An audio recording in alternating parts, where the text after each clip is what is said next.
আমার ছেলে বা আমি এইগুলো যদি জড়িত থাকি, আমাদের বিচার যেন আল্লাহ করেন। আমরা যদি এই অপরাধে যুক্ত থাকি, আমার এবং আমার ছেলের সর্বোচ্চ শাস্তি যেন দেন, কারণ আমরা আইনের প্রতি শ্রদ্ধাশীল হইয়া থানায় আত্মসমর্পণ করলাম। আমার আছে টরবিনো, আপনার আছে তো? আমি মোহাম্মদ জালাল শিকদার, আমার ছেলে মোহাম্মদ শিফার শিকদার, রাইসিয়া অপমৃত্যুর আমরা অভিযুক্ত, এবং আমরা সব কিছু তো আল্লাহ দেখছেন এবং আল্লাহ সব কিছু দেখার মালিক।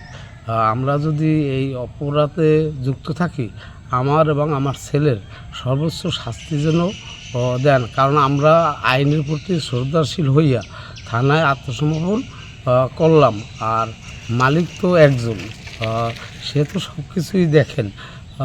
তার এই রহমতের মাস, পবিত্র মাহে রমজান মাস, যদি আমি আমার ছেলে মাদ্রাসার ছাত্র, 5 ওয়াক্ত নামাজ পড়ে রোজা রাখেন, সে আল্লাহ রাজি খুশি করার জন্য যদি এই এর কোনো কিছু, সে একটা নাবালক ছেলে, এইয়া যদি আমার ছেলে বা আমি এইগুলো যদি জড়িত থাকি, আমাদের বিচার যেন আল্লাহ করেন, কারণ সে তো সব কিছুই দেখছেন। আর যদি কেউ আমাদের ভাষায়, তাদের বিচারের জন্য আল্লাহ করেন, এই দাবি জানাইলাম। এবং আল্লাহ ছাড়া আর কারোর কাছে বিচার দেওয়ার আর জায়গা নেই, সেজন্য আমাদের বিচার করে।